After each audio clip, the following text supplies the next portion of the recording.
សួស្តីអ្នកទាំងអស់គ្នានៅក្នុងវីដេអូនេះខ្ញុំមានរឿងមួយចង់ចែករំលែកទៅកាន់អ្នកទាំងអស់គ្នាតែរឿងនេះគឺជាអ្វីខ្ញុំជឿជាក់ថាសម្រាប់អ្នកទាំងអស់គ្នាជា web developer ឬជា web designer ប្រកាសជាបានស្គាល់រួចមកហើយថា HTML គឺជាអ្វីប៉ុន្តែអ្នកទាំងអស់គ្នាបានស្គាល់ទេថាពីប្រវត្តិនិងការវិវត្តរបស់ភាសា HTML ដែរឬទេមុនចូលទៅដល់ការនិយាយពីប្រវត្តិរបស់ភាសា HTML ខ្ញុំចង់និយាយអំពីភាសា HTML បន្តិចសិនតើ HTML គឺជាអ្វី HTML គឺជា Hypertext Markup Language មួយដែលត្រូវបានប្រើដើម្បីបង្កើតនិងរៀបចំមាតិកានៅលើគេហទំព័រឬយើងអាចនិយាយបានថាជា Global Web វាក៏ត្រូវបានប្រើដើម្បីបង្ហាញរចនាសម្ព័ន្ធនិង layout នៅក្នុង Web Browser មកដល់ចំណុចនេះយើងនឹងនិយាយទាក់ទងជាមួយនឹងប្រវត្តិរបស់ភាសា HTML នៅដើមទសវត្សរ៍ឆ្នាំ1990រូបិទូម្នាក់ឈ្មោះ លោក Tim Berners-Lee បានបង្កើតនៅគំនិតពីរបៀបដែលមនុស្សអាចចែករំលែកនិងទទួលបានព័ត៌មានទូទាំងពិភពលោកនៅពេលដែលគាត់ធ្វើការនៅ CERN នៅដើមទសវត្សរ៍ឆ្នាំ1990គំនិតរបស់គាត់គឺ World Wide Web ដែលគាត់អាចធ្វើបានដោយណែនាំឲ្យស្គាល់នោះគឺ HTML នៅក្នុងឆ្នាំ1991 HTML បានធ្វើការរៀបចំឯកសារដោយប្រើប្រាស់ Markup Text ដែលអនុញ្ញាតឲ្យអ្នកប្រើប្រាស់រករវាងឯកសារដែលពាក់ព័ន្ធបានយ៉ាងងាយស្រួលនៅលើអ៊ីនធឺណិតតាមរយៈ Web Browser យើងមិនដឹងអំពីដំណើរការវិវត្តរបស់ HTML ការវិវត្តនៃការអភិវឌ្ឍនៃភាសា HTML នេះបានជាឥទ្ធិពលលើពីរបៀបដែល developer អាចផលិតនិងប្រើប្រាស់មាតិកានៅលើគេហទំព័រ HTML គឺជា standard Markup Language មួយដែលប្រើសម្រាប់បង្កើតគេហទំព័រហើយវាក៏ជាសមាសធាតុដ៏សំខាន់នៃ World Wide Web ផងដែរពេលបន្ទាប់នេះគឺជាការសង្ខេបខ្លីៗនៃដំណាក់កាលសំខាន់ៗក្នុងការអភិវឌ្ឍរបស់ភាសា HTML 1.0 នៅឆ្នាំ1993លោក Tim Berners-Lee ដែលជាអ្នកបង្កើត World Wide Web បានបង្កើត HTML 1.0 ដែលជាកំណែដំបូងនៃ HTML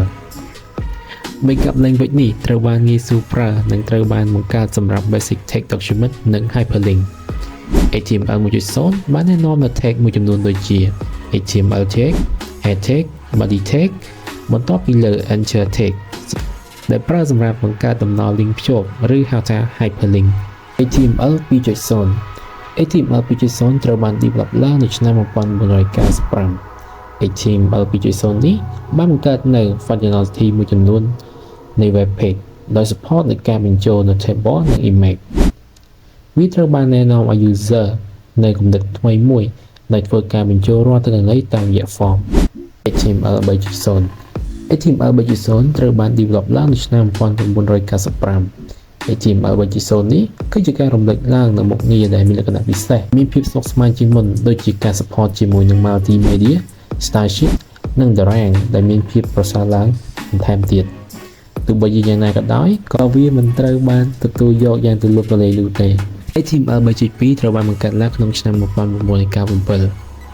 HTML 3.2 នេះគឺជាស្តង់ដារដែលបានអនុម័តយ៉ាងទូលំទូលាយដំបូងគេហើយនាំមកនូវការកែលម្អយ៉ាងសំខាន់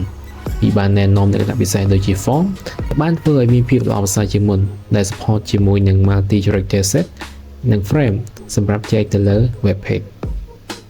HTML 4.01 នៅក្នុង HTML 4.01 យើងបានកត់សម្គាល់នូវភាពជឿនលឿនដ៏សំខាន់មួយដោយផ្ដល់នូវការគ្រប់គ្រងកាន់តែប្រសើរឡើងដូច្នេះអ្នកអភិវឌ្ឍឬ developer អាចធ្វើការប្រើប្រាស់នៅ cascading style sheet ឬក៏យើងស្គាល់ថាជា CSS ដែលត្រូវបានប្រើដើម្បីរចនាបទទៅលើ web page យ៉ាងងាយស្រួល HTML 4.01 បានណែនាំយើងឲ្យស្គាល់និងប្រើប្រាស់ធាតុដូចជា div និង span ដើម្បីបង្កើតរចនាសម្ព័ន្ធឯកសារច្បាស់លាស់ជាងមុននៅពេលនោះ for extension គឺ Hypertext Markup Language ឬ HTML HTML បានស្វែងរកឃើញនិងផ្ដល់ឲ្យ HTML មានរចនាសម្ព័ន្ធ XML ឬ XML structure វាទាមទារឲ្យគេគោរពតាមសិង្ហតដែលបានណែនាំនៅតាមរឿងកំណែចម្បងរបស់ HTML គឺ version 1.0 និង 1.1 ប៉ុន្តែដោយសារភាពមិនអាចកែបានរបស់វាការទទួលស្គាល់ទៅលើ HTML ត្រូវបានរឹតបន្តឹង HTML version 5 HTML 5 បានសម្គាល់ចំណុចដ៏សំខាន់មួយនៅក្នុងការអភិវឌ្ឍ HTML ធ្វើឲ្យកាន់តែងាយស្រួលក្នុងការអភិវឌ្ឍកម្មវិធីគេហទំព័រដ៏សម្បូរបែបដែលណែនាំនូវធាតុឬ element ថ្មីៗជាច្រើននិង API ដ៏ទូលំទូលាយសម្រាប់ multimedia graphic និងអន្តរកម្ម Canva, Video, Audio និង Vector Graphic Element ឬ SVG គឺជាមុខងារដ៏សំខាន់ជាមួយនឹងធាតុដូចជា Header, Now, Footer, HTML file ក៏ផ្ដល់អាទិភាពដល់សីមតនកម្មដែលធ្វើវាកាន់តែងាយស្រួលសម្រាប់ម៉ាស៊ីនស្វែងរកឬ Search Engine និងបច្ចេកវិទ្យាជំនួយដើម្បីយល់ពីខ្លឹមសាររបស់គេហទំព័រនៅក្នុង version 5 នេះវាក៏បានផ្ដល់នូវ responsive design និង web API ផងដែរ responsive design ការរីកសុសសាយនៃ smartphone និង mobile device បានជំរុញឲ្យមានតម្រូវការសម្រាប់ការ design ជា responsive ដែលត្រូវបានស្គាល់ថាជា media query feature ដែលអនុញ្ញាតឲ្យគេហទំព័រកែសម្រួលទំហំអេក្រង់ផ្សេងៗបានយ៉ាងរលូន Web API HTML file ក៏បានបង្កើត API ជាច្រើនផងដែររួមទាំង geolocation និង Web Storage API ដែលអនុញ្ញាតឲ្យគេហទំព័រចូលប្រើ device compatibility និងកែលម្អបទពិសោធន៍អ្នកប្រើប្រាស់ឬ user experience ដល់សប្តាហ៍ថ្ងៃនេះ HTML ស្ថិតនៅក្នុង Living Standard WSATWG បានរក្សា HTML Living Standard ដែលត្រូវបានធ្វើបច្ចុប្បន្នភាពនិងកែលម្អជាបន្តបន្ទាប់វិធីសាស្ត្រនេះធានាថា HTML វិវត្តក្នុងការឆ្លើយតបទៅនឹងតម្រូវការរបស់អ្នកអភិវឌ្ឍគេហទំព័រនិងអ្នកប្រើប្រាស់ជាងការចេញផ្សាយកំណែទម្រង់ថ្មីទៅលើ version បន្ទាប់សរុបមកគិតត្រឹមឆ្នាំ2024នេះ HTML ត្រូវបានគេយល់ច្បាស់បំផុតថា Living Standard ដែលអភិវឌ្ឍទៅតាមពេលវេលាជាងការកែប្រែយ៉ាងតឹងរ៉ឹងទៅលើ version HTML Living Standard តំណាងឲ្យការបញ្ជាក់នៅបច្ចុប្បន្នភាពនិងភាពទូលំទូលាយនៃភាសា HTML ជាចុងក្រោយតែអ្នកទាំងអស់គ្នាយល់យ៉ាងម៉េចដែរ